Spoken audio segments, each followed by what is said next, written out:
Welcome into another M&M Going Deep. It is now week 14 in the NFL season. Cole, how was your Thanksgiving?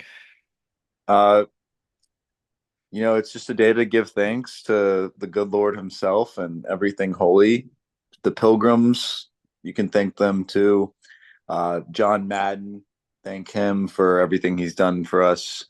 Uh, it's a great day.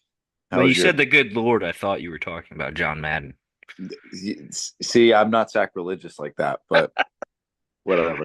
It was good. I made myself a nice steak and broccoli and cauliflower. It was good. I had some pineapple stuffing. It's good Broccoli, stuff. broccoli cauliflower is always a good one to have on Yeah, Thanksgiving. I roasted it. Well, on Thanksgiving Day, the Bears did play the Lions 1 o'clock p.m. No, 12:30, something like that. Whatever. Bears 20, Lions 23. Matt Eberflus fired.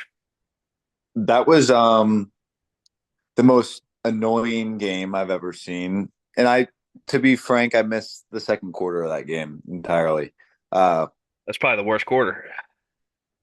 yeah, but the Bears in the second half came back. That last drive, just I mean, what they started, it was 99-yard drive to get to the, you know, I mean, it didn't have to be 99 yards to get a field goal, but they were at the 20-yard line or something like that, right at the red zone to kick a field goal and tie it.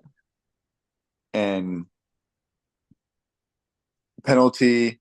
They had that one big play to DJ Moore, got called back. Then they had uh, another loss, negative yardage play, took the sack, and then you're just they he got sacked with 33 seconds left, and then Hmm. snaps the ball with 6 seconds left. Are you?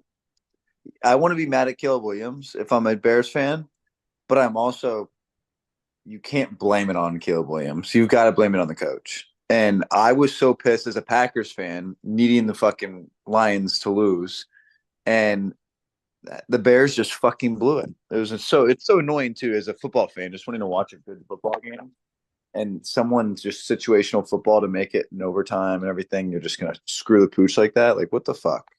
Yeah, I do agree that Matt Eberflus is to blame, but there definitely is some blame on Caleb Williams because one, you situationally you cannot take that sack in with 33 seconds left to go. Get rid of the ball, throw it out of bounds, do something so that you don't take a negative play and the clock keeps running. Two, they had to if they were going to take that timeout, they were going to have to take it earlier.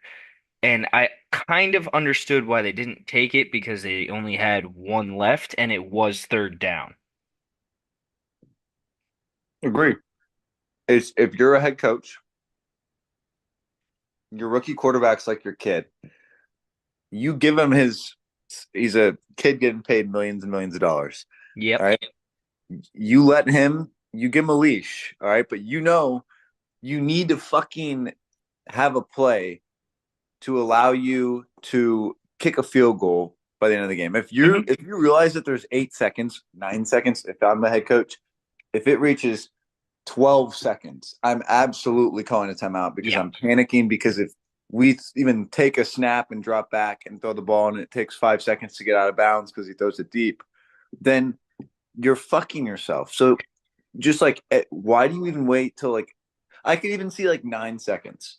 Yeah. But if you see it being 6 seconds, you don't even have time to throw a play. You need to kick a field goal. Like Yeah. call a timeout. Like I don't get it.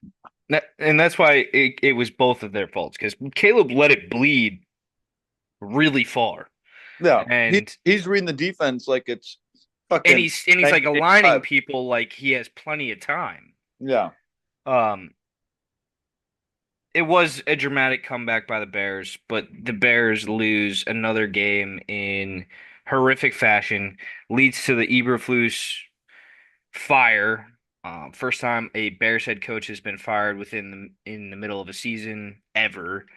They go to Thomas Brown as the head coach or interim head coach, who was the play caller for the last few weeks after they fired Shane Waldron, the offensive coordinator. Interesting to see what the Bears look like moving forward. Lions keep winning. All they do is win, 11 and 1. Just Last thing I'll say, that might be the worst way to lose a game. I'm like thinking about it. That's if I mean obviously that was going to tie the game. That wasn't going to win the game. So put that in perspective. Let's say it's a 1 point or 2 point deficit that they're in, and you just have to kick a game-winning field goal, and you do that shit. And that let's say your game mattered more, like you were, in a closer season where that game decided if you made the playoffs or not. yeah, That type of loss would be, I think, as a fan, the worst way you could ever lose a game. it'd be derailing if like they were vying for a wild card spot. But just because you're beating yourself, you're literally just beating yourself. Yep. We'll go to the next game where the Giants faced off against the Cowboys. Giants 20, Cowboys 27. Drew Lock got the start for the Giants. Didn't look anything different from what Tommy DeVito or Daniel Jones did as the quarterback. Cooper Rush continues to win games as the Dallas Cowboys uh, quarterback. I think Mike McCarthy may have saved his job. I just don't. Yeah, I mean, Cowboys are still. I think they need one more loss where you can roll them out. There's still a little bit to me that thinks they have a chance, especially with them being in the NFC East and having a game against the Commanders. They're only 2 games out back from the Commanders, so And they got to uh, win against them. yeah. So they get one more game, and then all of a sudden they're down one game in the NFC East, and or not NFC East, but in the seventh seed. So you never really know. And again, they have pedigree. It's not that they don't have talent. They just played like shit for the first 9 weeks of the season. But You yeah, it was also, a bad game. if you're talking about that, you got to also factor in what's going on in the NFC South right now with Atlanta and Tampa, because they're ahead. Technically, in the race, they would be ahead of the Cowboys as well. Um, Giants, it's a shit show. Um, the press clippings coming out this week about all the players that Joe Shane has decided not to re-sign as the GM of the Giants is kind of bad. Uh, the list of players goes on and on, like Xavier McKinney, Julian Love, Leonard Williams. I forget the two guards he decided not to re-sign.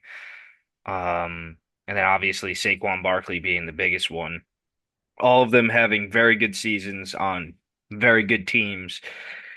You know, it might be different if they were still all on the Giants and it might still be a shitty team, but That's what I say. the That's the why you other the other problem is that he gave Daniel Jones the contract he gave him. So, you can't put lipstick on a pig. yeah, I mean, all of those letting those guys go are mistakes because of how good of players they are, but the biggest mistake would be giving Daniel Jones the amount of money he did so that he couldn't re-sign all these guys. Which wasn't his fault. Definitely his fault. Joe Shane? Yeah. Oh, he wasn't the GM. Yes, Joe Shane gave him the contract. Look at him. Yes, he did. I read it this week. I don't believe it. All right. The night game. Dolphins 17, Packers 30. Mike McDaniel did not look comfortable in the cold, and neither did his team. And you could see that on his face when he was shivering trying to call plays. Yeah, I don't think this was a. If you're a Dolphins fan, Johnny Smith was, that's how the Dolphins winning in that game wanting to attack our linebackers. We didn't have Edgar and Cooper. And I think they wanted to just exploit our middle linebackers because they're sometimes weak in coverage.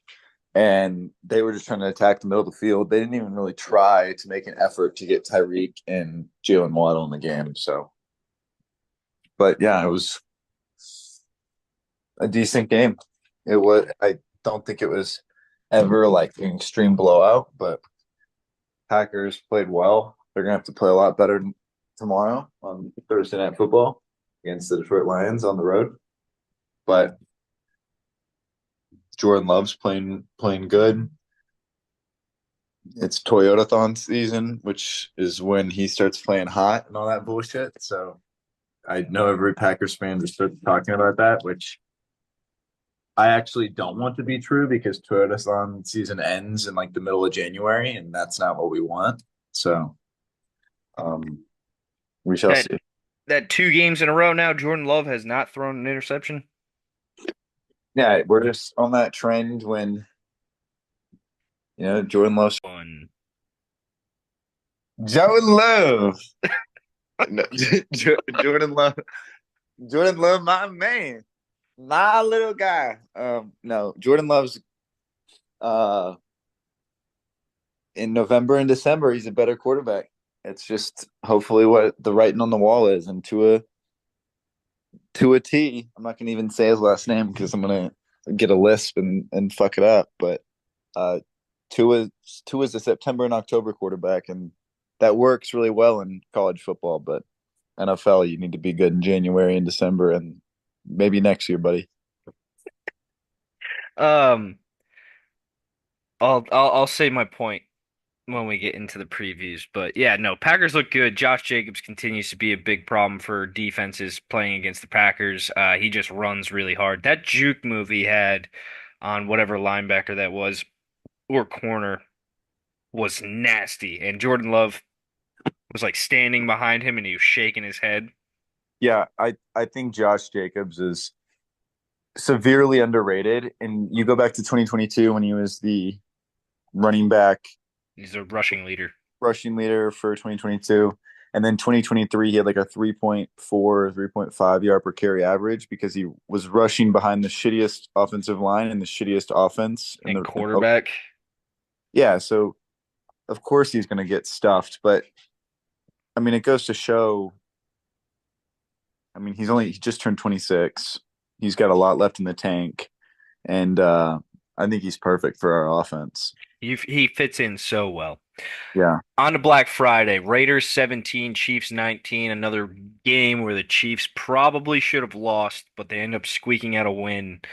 I really don't feel like talking about this game because fuck them.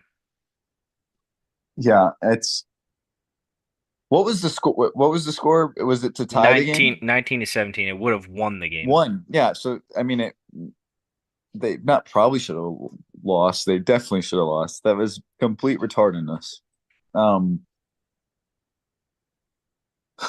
I don't know. Part of me is I don't think they're good enough to win the Super Bowl. I say that too, but that's what I felt like last year. No, I thought last year they were good. They were good enough. This year, I don't think they're good enough. I think they're getting lucky. I All right, we're about to do previews after we get through all these, and it's going to be kind of shorter because there's a fuck ton of teams on bye. But to preview this week, they have a game against the Chargers. I would not be surprised if the Chargers win by 10. Yeah, I mean that still wouldn't make them lose the division though. That's it's like they're gonna get the home game. They would get they would be past the second. They would be the second seed, which is a huge Who would be the one advantage. seed? No, they wouldn't. Who would be the one seed if they The lost? Bills would be. The Bills have 3 losses. The Bills have 2 losses. Do they really? Yes. Come Okay. on, guy. All right, on to Sunday. I'm tired of talking about the Chiefs. Chargers 17, Falcons 13. Chargers squeaked one away when their offense didn't look as good. Falcons defense came to play in this one. They hadn't recorded like a sack in like 2 weeks or something, and they had 4 sacks on Justin Herbert. Yeah, this was just like Kirk Cousins. Bad, It really was, bad. I just don't know. Some of those plays I saw him like getting baited by corners in cover two, like right there in the flat, and it was a simple coverage that was. I don't even think they were baiting him. I think The it was. worst one was the one in the end zone. I don't know if I saw. Well, I did. I'm trying to remember. That was when he threw it over the middle, and it was like the he put it to the tight Blatantly, end. like just straight to a Yeah, defender. and part of me thinks he's seeing ghosts and like it's the pressure and it's not even like tremendous in his face, but he doesn't look comfortable and calm in the pocket. Like he looks like he's quick with his feet, kind of getting antsy, and then he's just not stepping in and making decisive throws, kind of like a Jared Goff. He kind of looks like he's rattled back there. And I don't know. I like Kirk Cousins. I hope he can get back to his old self. I do think the Falcons have a ton of talent, and if they are able to play smart offensively and like line up some good game plans, they could be really dangerous down the stretch. If the Falcons lose this week coming up, they will fall to 6-7. I'm just gonna pose a question to you. And Kirk Cousins looks really bad again. Do they start Michael Penix?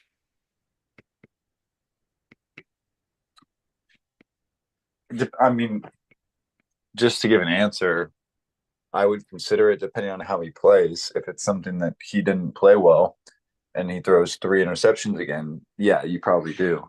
But I also think there's more probably going on in that locker room, and like Kirk Cousins, I would assume means a lot to the team, and you didn't bring him in and pay him that money to not lead that team. Yeah, So just a question. Bijan Robinson has looked really good. He ran for 102 yards and a touchdown in this game. Very has looked very effective. So that's another thing that like is curious to me that Kirk is not as comfortable at throwing right now because he does have an efficient running game. And Lad McConkey is looking like a beast for the LA Chargers. 9 receptions, 117 yards, and he did all of that work in the first half because he did get hurt in the first half and didn't record another reception.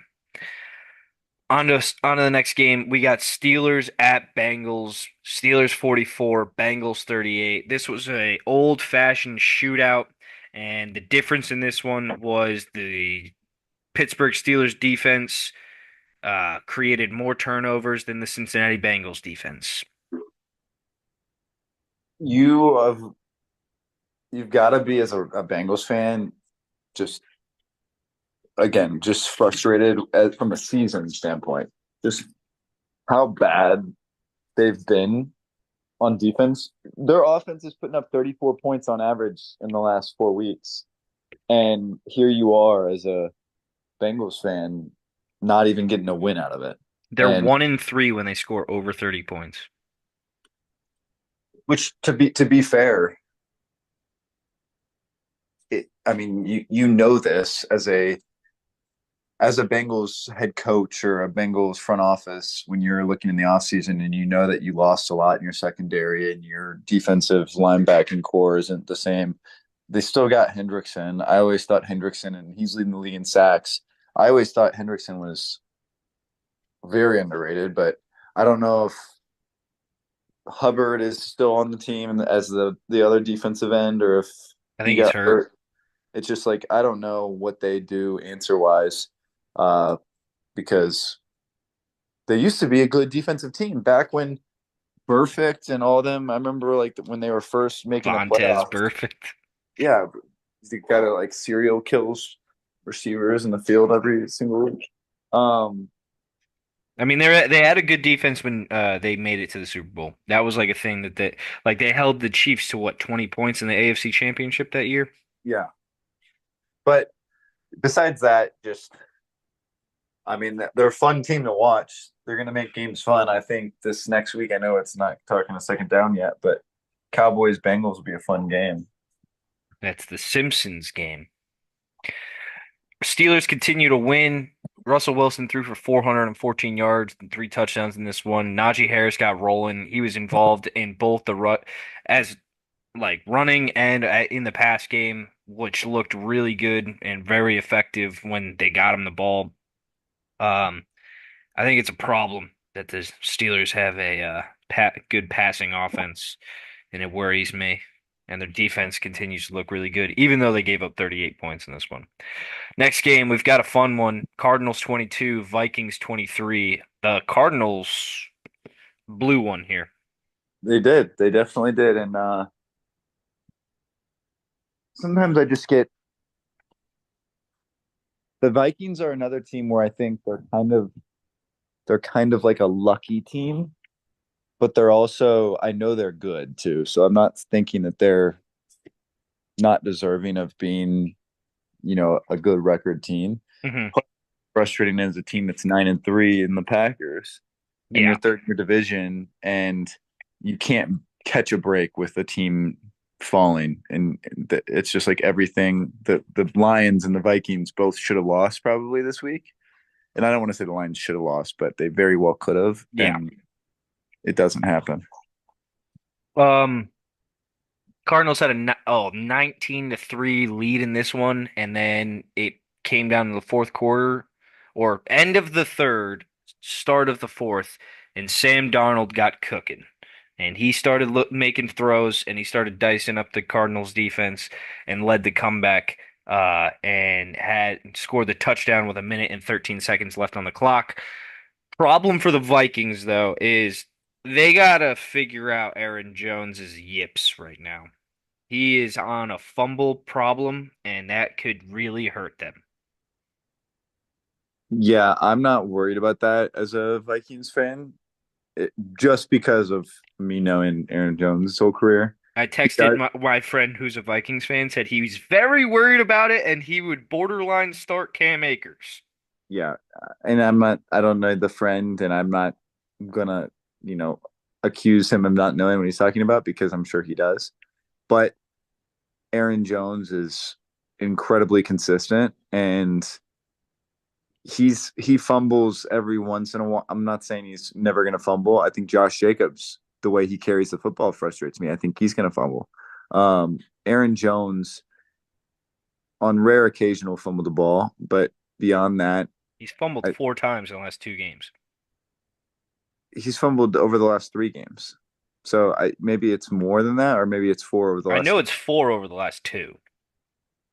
He's he fumbled in the last 3 games. So I definitely whatever.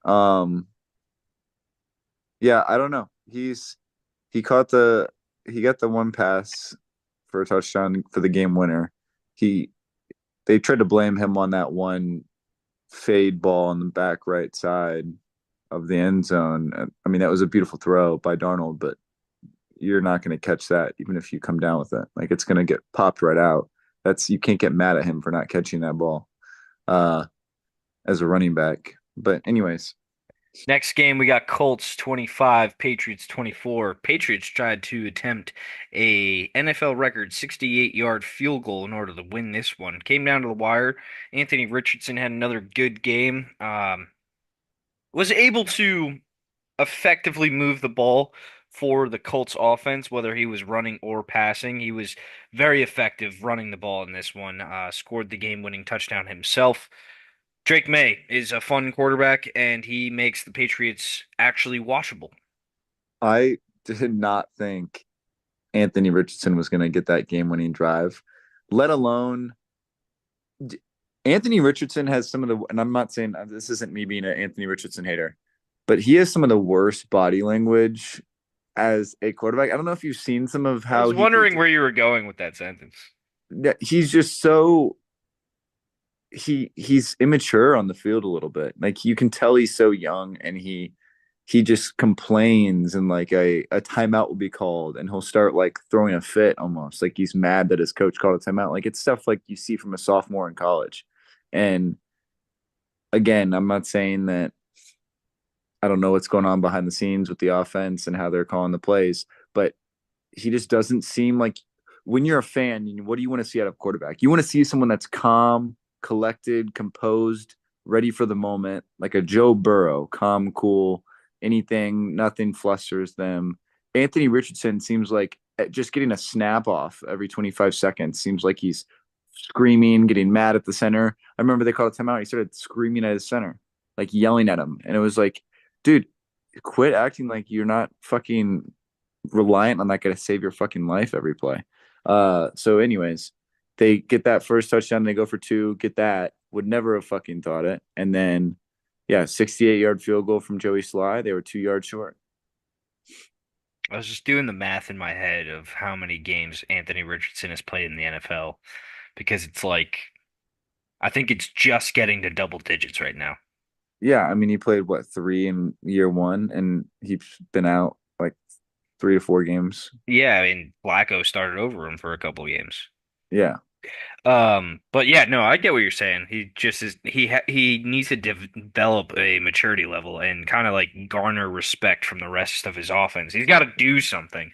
I mean, will give credit where credit is due. The last 2 weeks, he's led game-winning drives in order to get the Colts 2 dubs, but still basically just a rookie. You know what would suck though if the Colts made the playoffs. Yeah, I'm sorry. I actually really thought, Jonathan Taylor, I think is a stud.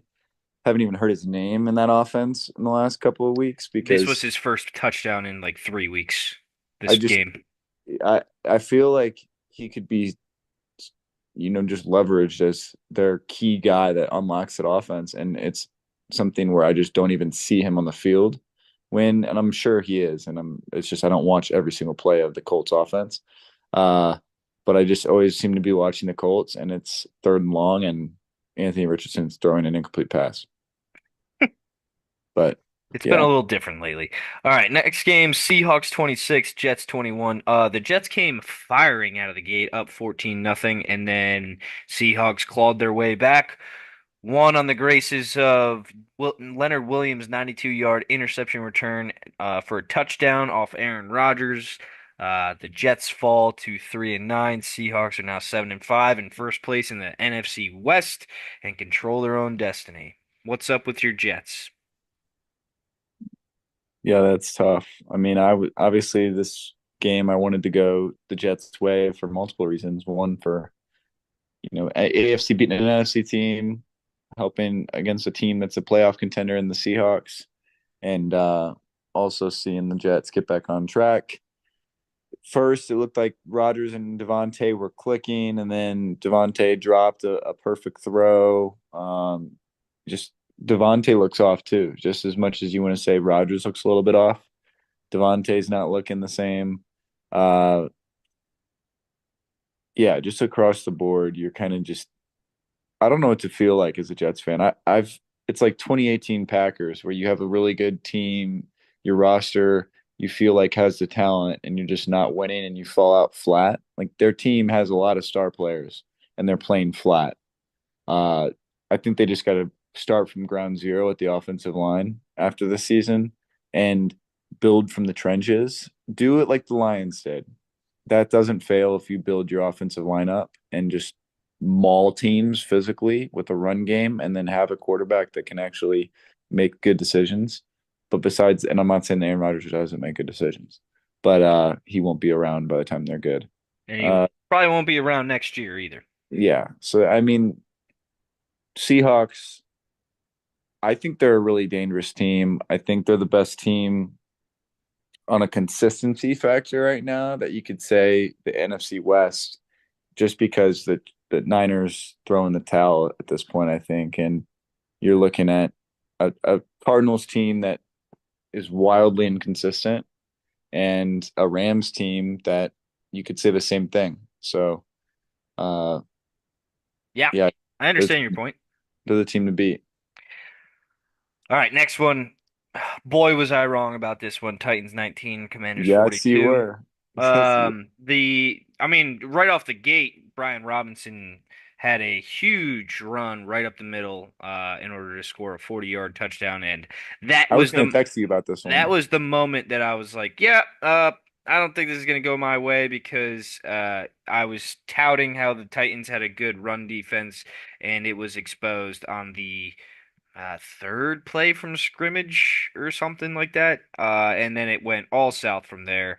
I think by the time the Commanders had 21 points, the Titans had ran 6 plays on offense or something like that. It was awful. The Titans were bad.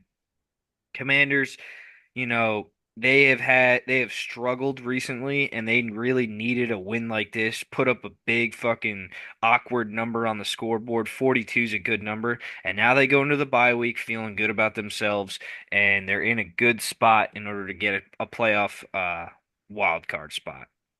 Yeah, I yeah, I completely agree. I think that's exactly what you would expect with them, but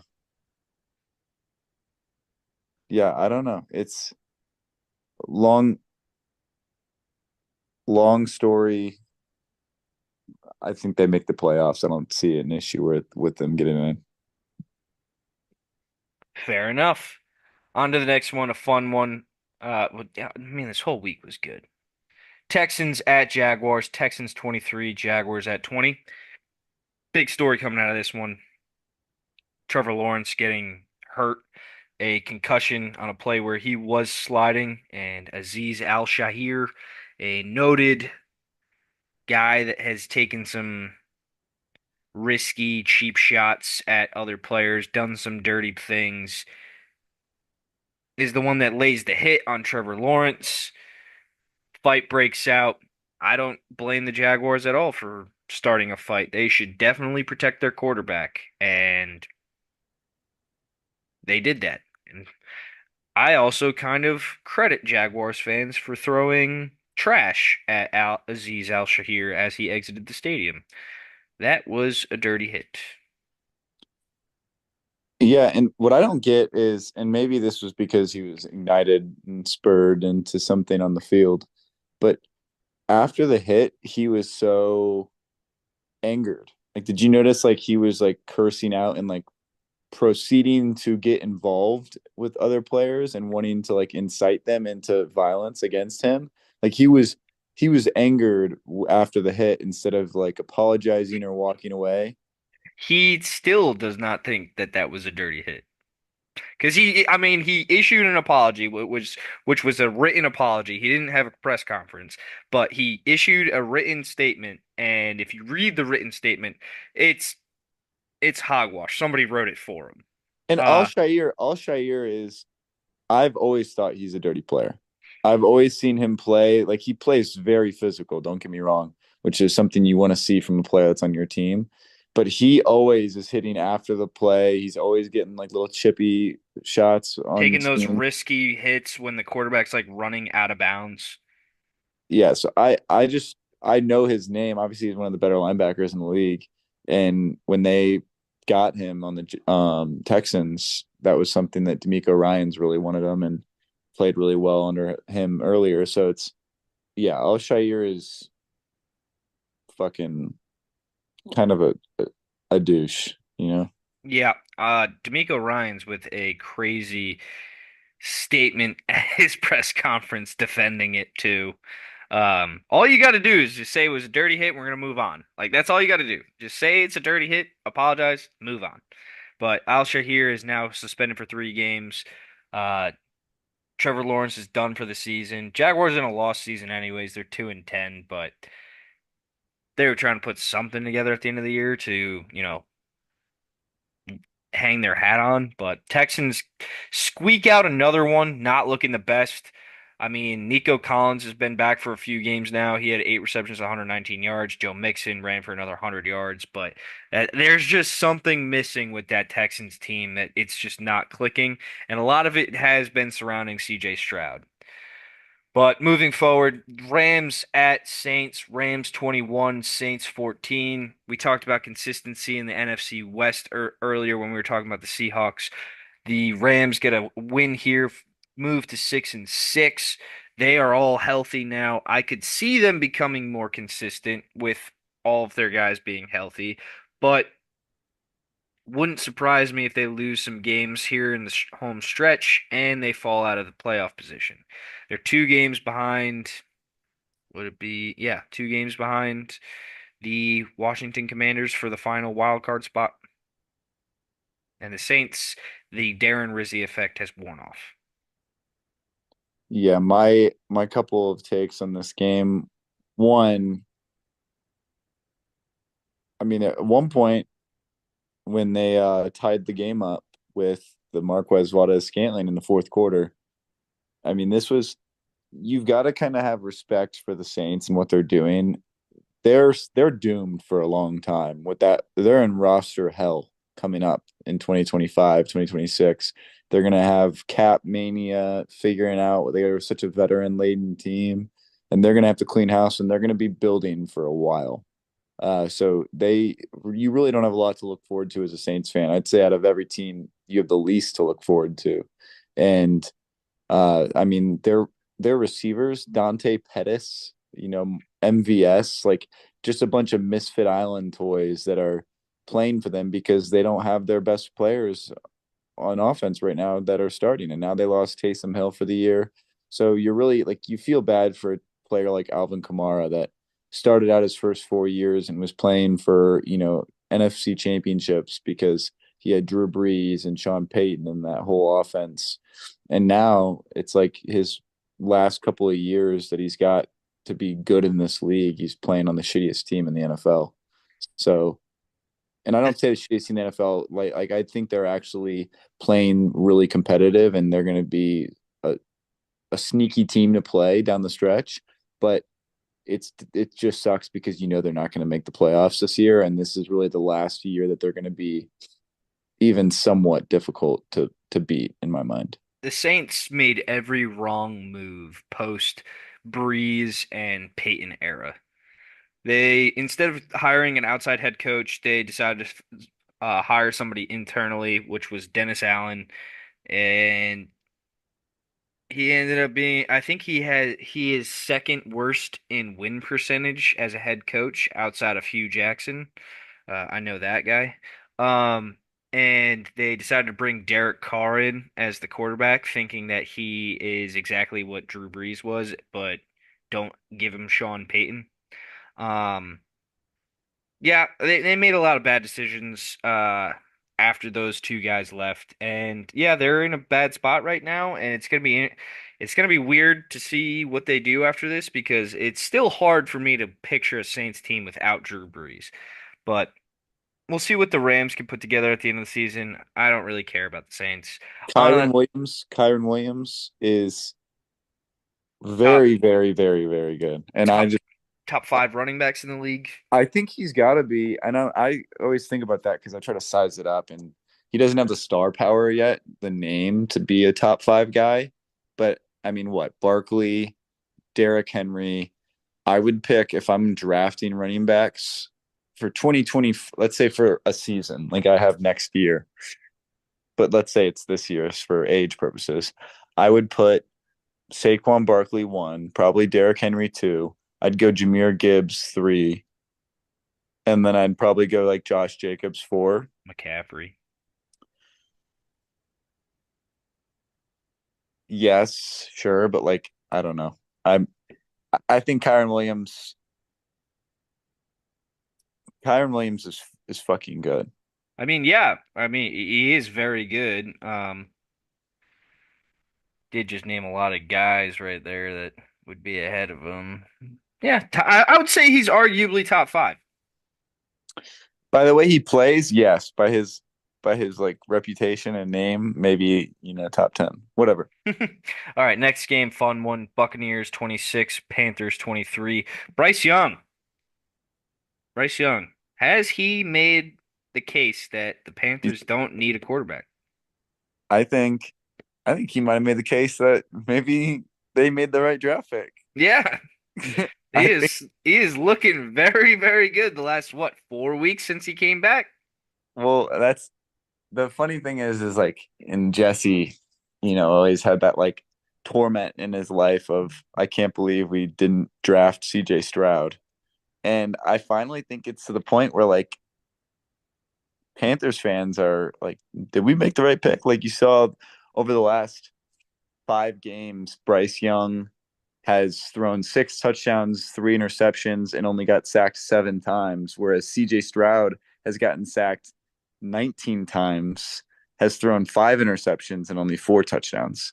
And so it's something where Bryce Young looked, and it's not just like a stats phenomenon where he like is playing okay and his stats just look very good, but he's been having like a conservative dink and dunk game plan. Bryce Young is carrying that offense. And yeah, they have some pretty good runners that are doing just enough for them in the run game. But Bryce Young is he's flipping the ball out there quick on hot reads with RPO action and things like that across the field. He's extending the play. He looks faster too. And He I looks always thought very good against the blitz. and I thought this was how he was going to play coming out of Bama. I didn't think he needed a year to, marinate into an NFL offense. And that's where I was wrong. I was big on Bryce Young. I wasn't big on CJ Stroud. I'm not saying I told you so. I still think CJ Stroud's much better than I thought he was going to be, and he's going to be a very good quarterback. Bryce Young looks again like the year one. I was like, oh, he's too small. He looks like he's scared. He's too small. He can't even run away and escape from these 6'4" defensive ends because he's so small. His strides are too short. No, he's little fucking widget man back there running around like a little gadget guy, and he's escaping the pocket and getting 10, 15 yards of gashes down the left and right sideline. Outside of Bryce Young and the Panthers looking like a formidable team and actually a competitive team, Baker Mayfield did lead a very dramatic comeback in this one in order to one almost win the game in the fourth quarter. Bryce Young led a drive in order to go up and take the lead, and then Baker returned the favor, had a drive, tied it, and then won it in overtime. The Bucks continue to win just gritty games, and the home stretch of the Bucks schedule is actually very easy as compared to the Falcons schedule. It's back to Buccaneers looking like they're going to be the NFC South champion if the Falcons continue to play as they have the last few weeks. They are now tied. Obviously, the Falcons have the tiebreaker because they did beat them twice head to head, but Buccaneers back in it.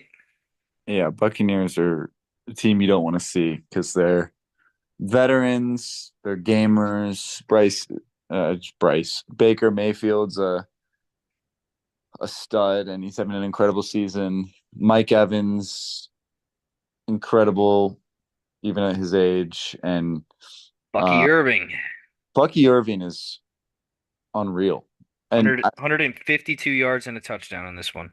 he's just making so many people miss, and it doesn't even look difficult for him. Like he makes it effortless, and yeah, Rashad White I was keen on too, and he just got just leaped by Bucky as the starter. Yeah, Bucky's making it so that like it's like a joke if they take him out and put Rashad White in. Like he's just outplaying him. The touted game of the 4 o'clock session of Sunday, Eagles at Ravens. Eagles squeak one out, 24-19. Ravens have a kicking problem. They had the best kicker in all of football for the last, I don't know, 10 years, 5 years, whatever you want to call it. Justin Tucker. He misses two field goals and an extra point in this one. Some say the difference, but I would reason to say the Eagles would still win this game if he hit those kicks. Yeah, can we just not kick field goals? Can we just go for it? Huh? Like you've got one of the best lethal offenses in the NFL. You're at home. Can we not just go for it? I know some of those they were like 4th and 13, but a couple of those they weren't. Yeah, I And was gonna say that the last few weeks the Ravens' passing offense hasn't looked very together as it was before. The Ravens' rushing game has continued to ascend with Derrick Henry and Lamar, but the last 2, 3 weeks the Ravens' passing offense has not been great. and Lamar's missed a couple throws in that game. He had some where he didn't have his feet set, and it was going to convert a third and short and get a first down back in their territory, deep in their territory, and they couldn't convert. They had to punt. And to me, I see a lot of like talking heads talking about how they got to let go of Derrick Henry. They got to let go of Justin Tucker. I don't give a fuck, and I know John Harbaugh wouldn't. Nah. You've got to keep him. And people are like, oh, he's going to lose you the playoffs. Okay. Justin Tucker is Justin Tucker. It's like the Packers when they had Mason Crosby and he had one fucking terrible year. And we're like, why the hell do we even have this guy? He's terrible as shit. And then he had like four clutch kicks in like this postseason that year, and then he was massive for us for like 3 more years. Like you've got to believe in him, and I don't know if he just needs to like hit himself into a mirror for fucking 20 days straight, but like playoffs, I trust Justin Tucker. Yeah, we'll see if he can put it together. The Ravens have a bye week this week, which is, I think they needed it big time, and I think that was like something that they were all looking forward to. I wouldn't bet against Justin Tucker that, he won't come out of this slump that he's in. There's Eagles, three there's three teams in the AFC that can make the Super Bowl. And I don't care. I know you're big on the Steelers. I'm There's not. three there's three teams that it's the Bills, the Chiefs, and the fucking Ravens. And I know that's like I don't want to be boring about it, but that's literally I don't see any other and I you can make an excuse anything's possible, the Broncos, anyone. But no, I literally think there's less than 2% chance any other team gets in besides those three. I would say that with the AFC West as competitive as it is right now with the Chargers and the Broncos, it wouldn't surprise me if one of those teams has to play the Chiefs in the first round and they knock them out.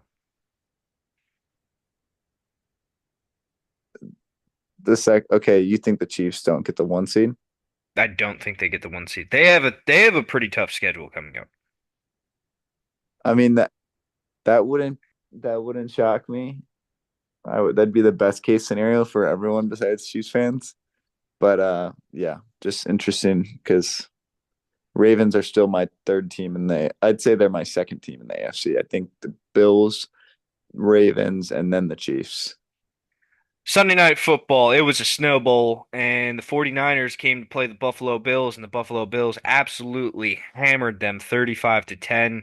But the 49ers couldn't get anything going on offense. It looked bad. And for some reason, the 49ers just were not able to plant their feet into the ground and move the way that the Buffalo Bills were, which was very odd to me. Like it seemed like their equipment was just not up to par in the snow or something. I don't know. But the bad thing for the 49ers is Christian McCaffrey came back and was playing in this game, and he suffered a PCL injury and is done for the season. Another injury to a long list for the 49ers, and you're not going to see him for the rest of the season. Bills continue to amount themselves as probably the favorite in the AFC right now, knocking off another tough opponent. Obviously, they weren't at full strength, but the Bills looked so like not so good in this game, but very good in this game. Josh Allen, 2 touchdowns, caught actually passed a touchdown to himself technically on one play, but the other thing to note about the Bills is that the fact that their defense is just playing at such a high level, that is the reason why I would say that the Bills are probably more so a favorite in the AFC right now. Getting Matt Milano back is also a big, big, big factor. Yeah. One, you said Christian McCaffrey, but also I think Jordan Mason. And this is again, I'm Oh not yeah, saying he got hurt too. I'm not a Christian McCaffrey hater, but I think this year and I think moving forward, this is a running back by committee team. And Jordan Mason is really good. And I think Jordan Mason actually that he meant more to this team this year than McCaffrey did. And obviously you could say that because McCaffrey hasn't played all year, but I really do think Jordan Mason, even when McCaffrey came back, Mason was more effective against the Packers, and they just didn't give him as many touches. Uh, I will say this: both of them being out, you've got to really be figuring out what the fuck you're gonna do as a you know 49ers fan. If this is gonna be, they probably have one more chance. They got to win out, and that's really how they're gonna have to do it. I don't know why they're not playing Debo at running back. I think he's too valuable for that. And Isaac Guerrero is If good. if you make that point right there, that argument, why is Christian McCaffrey playing running back? Christian McCaffrey isn't explosive enough to be a receiver. Like he doesn't have the loose, flexible hips and the bend and the quick. Obviously, I know he's got quick feet, but he's too stout and big, and he doesn't have the same explosiveness. You can quote me on that. Christian McCaffrey is not as explosive and doesn't have the same burst that Debo Samuel has. 40 yards down the You're field. making more of a point of why Debo Samuel should be the running back. No, I think Debo Samuel needs to be a receiver because who else do they have a receiver? Juwan Juwan Jennings. Jennings. Juwan Jennings is basically like a James Jones. He's a little bit slow. He's probably like what? If I'm gonna be a Madden ratings fucker, He's having a great season though. Juwan Jennings is a good And receiver, Debo but Samuel has probably just not been probably able to get the ball. Juwan Jennings is probably 83 speed in Madden, and he can't beat a corner that's faster than a fucking pair of Jack Daniels whiskey bottles Yeah, if he but wants that's to. not what he's there like that's Yes, not his thing. someone needs to stretch the fucking field, Kyle, and it can't be fucking Isaac Guerrero lined up in the slot. I'm You know what I mean? telling you that Debo should just be playing running back right now. And Rico At this point Ball's in right. time, if you're gonna throw all balls to the fucking wall, put your best player in the position or move him around the field. He doesn't have to play running back every play.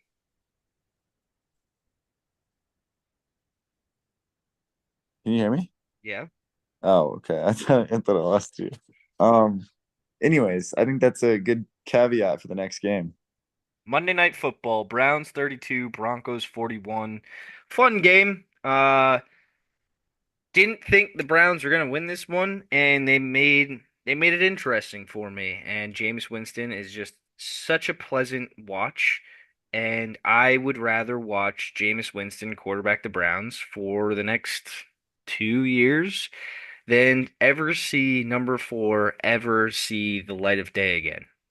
And I will go to my grave knowing that I was right. Um.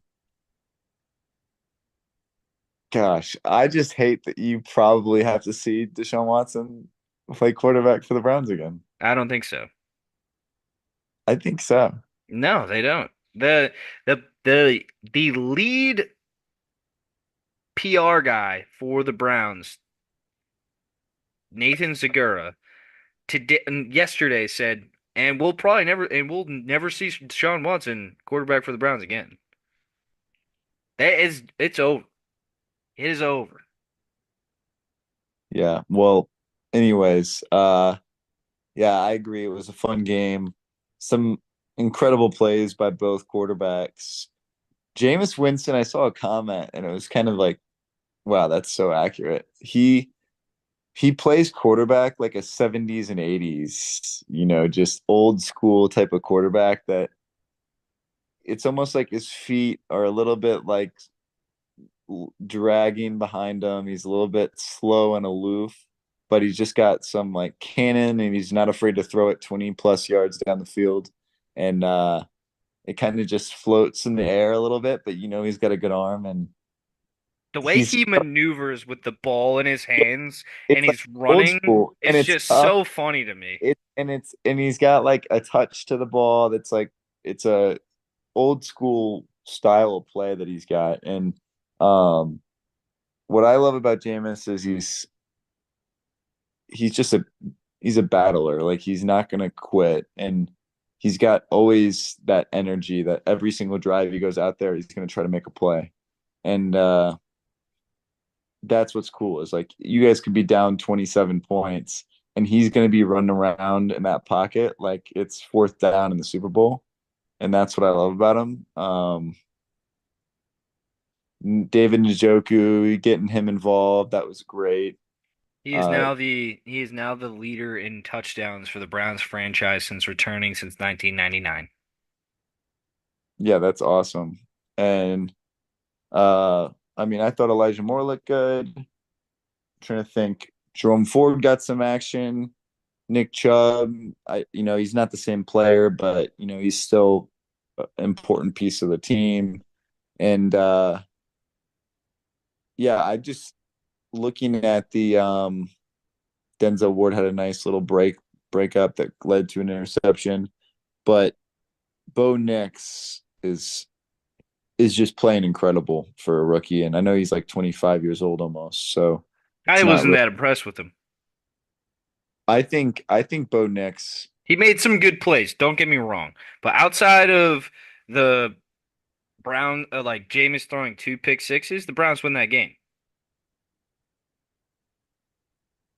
and that's not a shot either, but I just think Bo Nix, the fact that they're putting up points like that as a rookie quarterback, I still think he's playing like the best rookie quarterback in the NFL right now. I would say that, yeah. He made a lot of good plays, I would say that.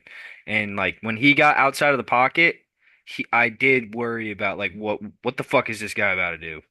Um, Broncos are a good football team. The more surprising thing to me in that whole thing is Jameis throwing for as many yards as he did and the Broncos defense being as touted as they have been.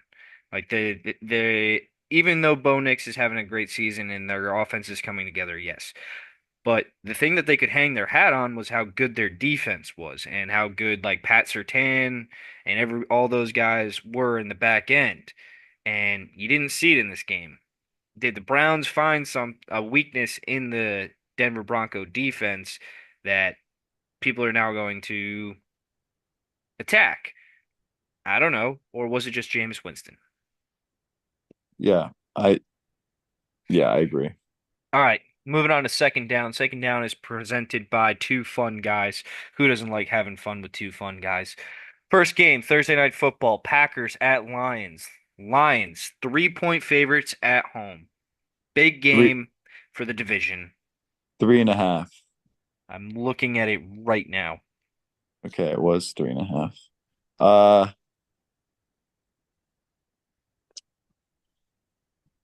I got the Packers in this one. I really do. I think this is, and I could be wrong and I probably will be, but I just The something tells me the Packers win this the game. point I was going to make to you at the beginning of the podcast when we were talking about the Lions and Packers was last year, a week ago, the Lions played the Packers on Thanksgiving Day in Detroit. And that was kind of the turnaround game for the Packers and Jordan Love. I could see it being the same. Okay, but I agree with you and everyone. I think that's a narrative that is common Oh, because I people are like, literally haven't heard that yet. well, no, and I'm not saying you have, but it's like among the Packers fan community, it's oh, like this was when we got hot with Jordan Love, and that's true. Like Jordan Love got hot, but like we were 3-6 last year. We're 9-3. Like we're not when you people say like turn it around, like we're still good ass offense. Like I know Jordan Love throws an interception every game, but so does Pat Mahomes. So does Kirk Cousins. I So was does all more so these. thinking that like this is the game for you to take it to potentially winning the NFC North. Well, that's the thing though, is I honestly don't think even winning gets us that. Obviously, I mean, we're still significantly underdogs. If we win out, if we beat the Vikings and the Lions and win the next three games at beyond that, we are still only having a 35% chance of winning the division. We need the Lions to lose three of their next five. We need them to lose to the Packers. We need them to lose to the Vikings. And then we need them to lose to the Bills, which Y- again, that's not out of the question, but Yeah, still, I'm not picking the Lions to go 2-5 the rest of the season. that's true too. And losing three games like that wouldn't very hard to bet against the Lions at this point in time. Yeah. But this is a huge game for your Packers. Lots of injuries on both sides. The last thing I'll say on that is I know there's all the Lions, everyone's some injuries. Packers are without Jair Alexander. We're without our starting middle linebacker, Edge Cooper, and without Romeo Dobbs. So like we're missing three of our key players and out Luke Musgrave. You know, they're everyone I hear the Lions still saying they're no, the Lions are like, oh, we're out Aiden Hutchinson. Okay, yeah, we're out of our players that haven't been playing since week one. We're out Marshawn Lloyd. Like Stop naming players AJ that haven't. Dillon hasn't played. Yeah, yeah. We don't have AJ Dillon. Like, stop naming guys that are from the prehistoric era. All right, this let's focus on the current. Yeah. Whatever. All right. Let's just go to Sunday. Jaguars at Titans. Titans are 3.5 point favorites. I guess because Mac Jones is now the starter for the Jaguars and they're bad. But I don't think I'm gonna care about this game. Do you care? I mean, that's ever since the Jags lost Urban Meyer, they've been fucked. They have no chance. They're screwed. All right, next game. Jets at Dolphins. Dolphins 6 point favorites at home. Hold on. Um, What was the spread of the Dolphins or not the Jags Titans game? 3.5 Titans. Okay, I just need and that's in Jaguars. That's no, that's in Tennessee. Oh, okay.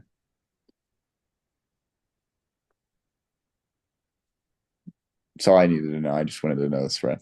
Uh, J- Jets Dolphins 6 points to Miami.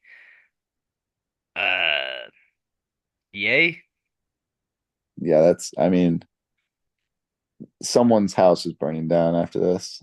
I would assume the Jets pull away with this one, and they still have a mathematical chance at the playoffs. So you'd hope they. Oh, This they is. don't. Oh, they But don't.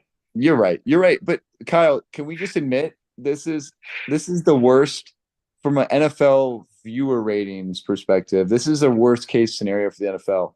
We have 5 weeks to play, and we pretty much know who's in the playoffs. It's just seeding. Yeah, So the amount of games that are going to be relevant for playoff implications are few and far between now because soon we're going to be at week 16, week 17, week 18, and there's going to be no playoff implications. It's going to be pretty much a wash. I think the NFC is more playoff implicated than the AFC by far. Yeah, Like but the it's just because there's AFC is almost decided. besides the NFC West and NFC South, it's pretty much like a you know who's in the playoffs. Yes, but it wouldn't fucking surprise me if like Washington down the stretch loses what? How many games are left? Four? Five, three or Five five. games, 5 games left. Well, they have a bye this week. So isn't it four, Yeah, that sure. right? I don't know. I mean I assume I don't know what their they're wait, Yeah, 15, 16, they're 17, seven and 18. they're 7-5 or 8-5. They'll be 8-5. Their bye week is this week. Yeah, they're 8-5. It wouldn't surprise me down the stretch. They lose three of those last 4 games, and then like the Rams all of a sudden get in, and the Seahawks win the division. Yeah. You don't have that in the AFC Mm-hmm. unless the Dolphins win out or something. I don't know. Yeah. Jets. Jets, no. All right, next game. Falcons at Vikings. Big game. Playoff implications here. Seeding implications here. S- Vikings 6 point favorites at home. Kirk Cousins revenge game. This is this is a big game. This is in Atlanta. No, it's in Minnesota. Even better. This is a you said 6 point favorites, correct? Right? Yes, yes. Um yeah, I just if the Falcons weren't playing like fucking shit, I'd think they'd have a better shot. But I also think revenge game. I mean, to be honest, I think Kevin O'Connell and Brian Flores know more about how to play Kirk Cousins than Kirk Cousins knows about how to play them. So It's good. I It's just a good way to put it. I just don't know if they know Kirk Cousins and that team of the Falcons are molding around his style of play and it's not working that well. So I think the Falcons lose and they drop the division and give it up to the Buccaneers. Next game, Saints at Giants. Saints are 4.5 point favorites on the road. Saints at Giants. Saints win. That's it. Brian Dable will keep his job. Probably not. Panthers at Eagles. Eagles Love this one. 13 point favorites. I love this. I can not wait to put as much as I can on the fucking Panthers. Money line I might put a little on money line too. I'm serious. I think I'm gonna put 80% on the spread. spread, and I'm gonna put 20% on money line. I think I will because I'll be honest, the Panthers are playing like a different fucking team, and it's the NFL. All right, 13-point spreads are fucking retarded. I don't care if you're the 2021 Chiefs. You don't fucking bet 13 minus 13 unless it's the Detroit Lions and they're playing at home. Against the Jaguars. Yeah. Um, Saquon Barkley on 2K watch. You think he gets it? Yeah, I'm sure he does. They're gonna do whatever they can. Nick Sirianni's a fucking retard. He's gonna do whatever he can to get this guy 2,000 yards. He doesn't care if he means running your running back into the ground for the playoffs. They're just gonna. They don't care about playoffs. They care about just getting him his stats, which is respectable in a gay type of or in a happy type of way. All right, Cut that out. Cut that Browns out. at Steelers. Steelers 6.5 point favorites at home. Take the Steelers. Yeah, Browns can't win in Pittsburgh. Raiders at Buccaneers. Buccaneers 6.5 point favorites. What's with all the fucking 6.5 point spreads, dude? yeah, you're right. Anything? No, I don't have anyone on that one. Seahawks? Broncos Steelers. No. It was Yeah, man. Browns at Steelers, Raiders at Buccaneers. Dude, I thought you said Broncos Steelers. Like that's a great game. That game happened week 2 of the NFL season. That's before shit was good. We we don't need that matchup in week 2. We need that matchup in the playoffs. Tim Tebow reunion bowl. Tim Tebow, Demarius Thomas Yeah, overtime. I don't understand why you said reunion bowl. He goes back to Denver and prays for them to win, and they win in overtime against the Steelers again. All right. 4 o'clock game. Seahawks at Cardinals. Big game. 2.5 point Huge. favorites are the Cardinals. Are you fucking? Didn't they just fucking play? Who? Seahawks and Cardinals just fucking played. Did they? Did they play the week before last week? I mean, the Browns played the Steelers, then they played the Broncos, then they played the Steelers again. I think that's what fucking happened with Yeah, this. that's it. It was Seahawks played Cardinals, Jets, Cardinals. Yeah, I'm like, what the fuck? All right. Um, I mean, this is for all the marbles. I know it's not, but like, Cardinals got to win this one. I mean, you got to look at yourself as a Cardinals fan. You blew the game against the Vikings. The fucking Seahawks came back and stormed back against the Jets. So that's a 2-game flip, for if you're a Cardinals fan. But Seahawks are 4-1 away. Cardinals are 4-2 at home. Interesting matchup. It's really if James Conner can establish the run game for the Cardinals, will their offense be effective? Remember, the last time these two teams played 2 weeks ago was decided by a pick six by Kobe Bryant. Good 4 o'clock game here. Bills at Rams. Bills 4 point road favorites. Bills get the win. Okay. Didn't have to say it like that. Yeah, I did.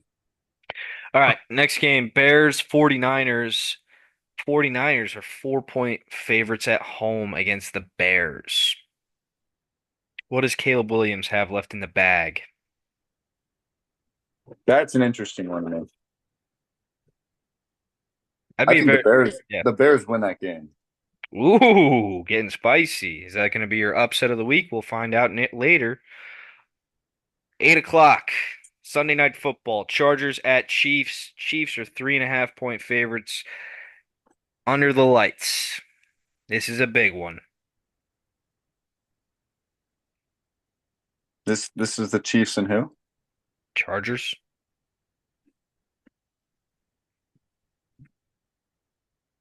Could be a good game. All right, good analysis. Monday Night Football, Bengals at Cowboys. Both teams almost eliminated from playoff contention, but Bengals are 5 point favorites on the road. Also, if you're not tracking this game is going to be televised what is it, like AI, like The Simpsons? Like The Simpsons are gonna be like AI'd into the game. Probably the only way you get people to watch it. Fucking, I'm kidding. I will watch this game because I love the game of football, just like Jameis Winston. Lord deliver him from the pick sixes. No, but he needs it, man. All right, let's move into third down. Third down is brought to you by NFL football because we just love NFL football. Is this is favorites upsets? All right, Locks and upsets. locks and upsets. Last week Cole had his lock as the Lions. He was correct on that one. He moves to 8-5 on the season. Last week I had the Buccaneers. I was 8-4 before that. I am now 9-4. Who's your lock of the week, Cole? The Packers over the Lions. Why wouldn't Yep, you pick that as your upset? because I got a better upset. I'm going two. Okay. For for my lock of the week, I'll take. Give me the Buccaneers again. Had to squeak that one out last week. Who's your upset of the week? My upset. Give me the Bears. Yeah, you just said that. My upset of the week. I want to do it. Fine. Give me my Browns. No chance. All right. Best sneakiest matchup, fourth down. Who's your best matchup of the week, Cole? Best matchup of the week. Packers Lions. Packers Lions Thursday night football. These teams don't like each other. Best matchup for me, I'm gonna say is really licking my chops over this Chargers Chiefs game. I think this is gonna be a good one. I think this is where Justin Herbert cements himself as one of the best quarterbacks in the NFL and the one that's gonna dethrone the Patrick Mahomes in the AFC West. Sneakiest matchup, Cole. Sneakiest matchup for me. I would have to say, what was? Oh my God, I'm looking at it right now. Oh, let's go with Panthers Eagles. I think that game is going to be. It's juicy. It's going to be a good close game. Sneakiest matchup for me is going to be Falcons Vikings. Kirk Cousins revenge game. Can the Falcons get back on top? Will the Vikings be able to continue this prowess that they're on right now at a 10-2 pace? Who knows? We'll check out at 1 o'clock on Sunday. Let's turn to our pick six of the week. Last week, both of us went 3-3. Cole now sits at 42, 35, and 1 on the season, and I sit at 49 and 29. Cole, give me your first pick. What do you got? First pick, Panthers plus 12. It's 13 now, so you like it even better at 13. You're right. Plus 13. All right, first pick for me. I'm going to take, ooh, I don't know. Give me the Titans. No, no, I don't like that. I right when I said it, I didn't like it. Give me the Dolphins -6. I don't like that one either. I'll go Bears plus 4. Bears +4.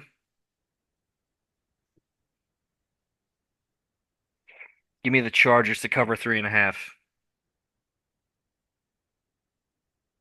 I will do the Packers plus 3. Packers +3. Give me the Bengals to cover 5. Terrible pick, Kyle. I will do the Buccaneers minus 6.5. Bucks -6.5. I'll hop on that bandwagon with you. Bucks -6.5. And then I will do the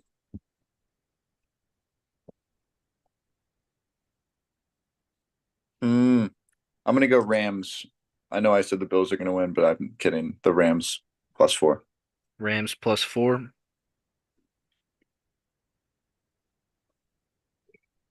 Mm.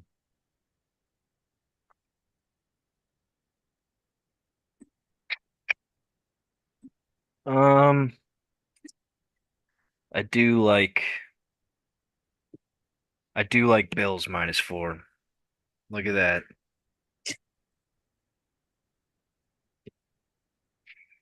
I'm What going do to you go last pick? Browns +6.5. Browns +6.5. You know they were 6.5 point favorites in that game against the Broncos, right? Browns were? Yeah, that's a heartbreaking bad beat for Browns bettors at +6.5 because Browns had the ball on the goal line with like 40 seconds left, and they could have scored a touchdown. James threw another pick. +6.5. They were underdogs. Yeah, they were +6.5. Yeah, that's what I'm gonna make sure. I thought you said minus. I'm like, there's no way. No, no, they were +6.5. Fuck it, let's get loony with it. Titans -3.5. All right, that's our pick sixes. You got any time touchdowns for this week Yes, I do. Mm. Jamison Williams. for the Detroit Line. Lions? Yep. Give me Malik Neighbors. Okay. Um, College football craziness right now. We're just going to touch on this. 12-team playoff has turned into craziness. Alabama's going to sneak in somehow. Conference championships are this weekend. We had a lot of losses that kind of determined a lot of things, but Miami had a big loss. Can Uh, we? co- Why is Miami? I want to know this. I saw. So Miami's ranked 12. I get that the non-power five gets in, so that's where the number 12 team typically won't get in. So I saw that Miami's eliminated. How are they eliminated?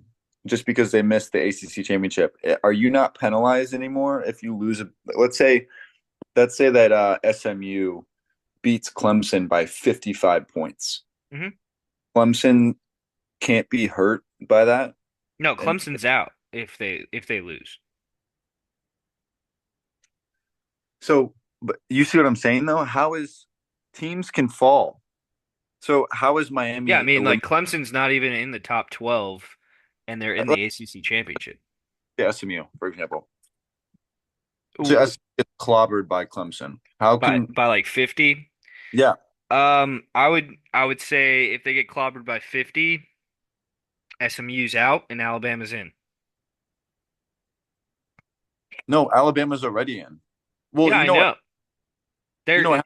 It's Clemson, almost solidified. Well, this is how Clemson, it's going to shake out. This is how it's going to shake out. The number one seed in the college football playoff is going to be the winner of the Big Ten championship, whether it be Penn State or Oregon. Whoever loses that game most likely is either going to be the 5 or the 6 seed. So that's two right there. The uh who's the other big one? The SEC championship is Texas Georgia. Texas Georgia, whoever wins that game will be the 2. Whoever loses is going to be probably be the 6 or 7 seed. Then the what is it? The ACC championship will be the 3rd seed, whether it be SMU or Clemson. The loser probably falls out, and Alabama will come into the 12 spot. The who is it? The Big 12 will be Arizona BYU, Arizona State BYU. Winner of that will be the 4th seed. Group of 5 team will be Boise, depending if they win their conference championship. And Notre Dame obviously gets in, even though they lost to NIU at home.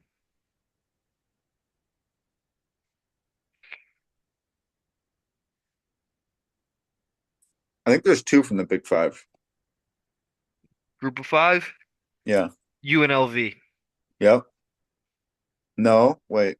I know UNLV is in it, but not in it, but they're um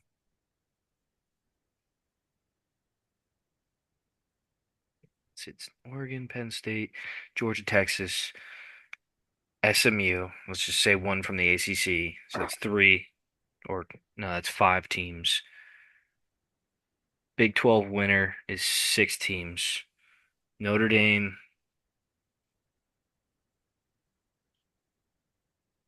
Boise, UNLV, and then uh Tennessee.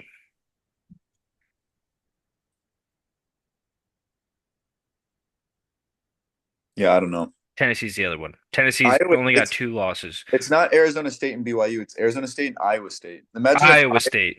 Imagine if Iowa State gets in. It's kind of the same with Arizona State.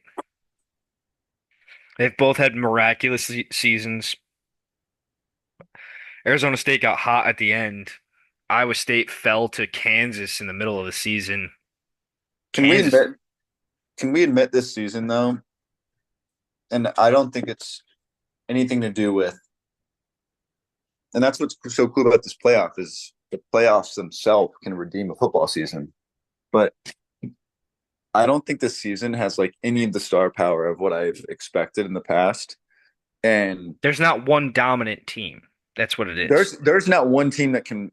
Yeah, exactly. Like there's not one like Oregon. They are very beatable. Like all of these teams are beatable. I don't think any of the top 4 or 5 or 6 are like, oh my god, we should be worried. I think anyone can beat anyone this year, which is like exciting. That's exactly what this playoff is designed for, though. And that's why the NIL is important because it even levels the playing field across. Oh, Indiana's also in.